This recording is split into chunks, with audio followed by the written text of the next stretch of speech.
আমেরিকার president Donald Trump সে কিন্তু আবার ভেনেজুয়েলায় কিন্তু আক্রমণ শুরু করে দিল। আর আক্রমণ শুরু করছে এই আমেরিকা কি চাইতে আছে? আমেরিকা একের পর এক রাষ্ট্রের উপরে হামলা করতে আছে। কিছুদিন আগে ইরানের শহরে হামলা করলো, এখন আবার ভেনেজুয়েলায় হামলা করে নাই, কিডন্যাপ করছে।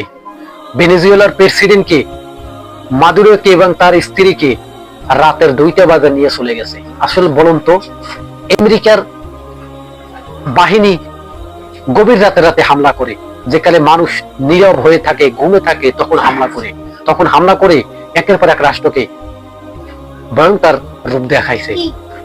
আসলে এই আমেরিকার প্রেসিডেন্ট শুধু বলে না, কাজ করে দেখাইতেছে। এখনো যদি বড় বড় রাষ্ট্র যদি এখন যদি বুঝতে না পারে, আর বলার কিছুই নাই।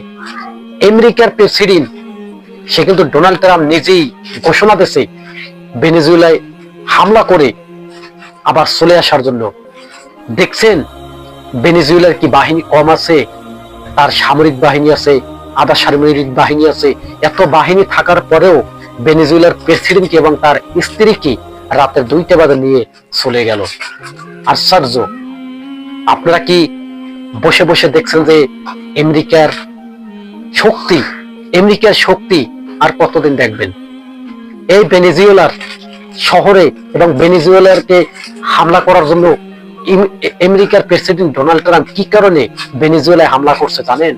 ডোনাল্ড ট্রাম্প এখন ভেনেজুয়েলায় হামলা করছে, হয়তো কিছুদিন পরে শুনতে পারবেন যে তেল নিয়ন্ত্রণ করে ফেলছে এবং ভেনেজুয়েলাকে আক্রমণ করে তারা সফল হয়েছে, এটাই বলবে।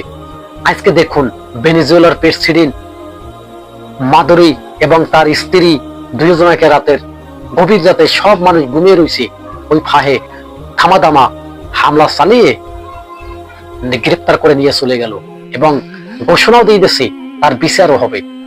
সাদ্দামের ফাঁসির কথা শুনছিলেন? সাদ্দামকে ফাঁসি দিয়েছিল কে? আমেরিকার প্রেসিডেন্ট। আর এখন এই ভেনেজুয়েলায় যুদ্ধ করে এই ভেনেজুয়েলার প্রেসিডেন্টকে নিয়ে চলে গেল। এই প্রেসিডেন্টকে কি ছেড়ে দেবে? এই প্রেসিডেন্টকে বিচারের মুখোমুখি করবে। এই প্রেসিডেন্টের একটাই অপরাধ, কেন সে আমেরিকার কথা শুনলো না? আমেরিকার কথা না শোনার কারণে তাকে নিয়ে চলে গেছে। এই জবানাটার কথাই নবী সাল্লাল্লাহু আলাইহি ওয়াসাল্লাম বলেছে।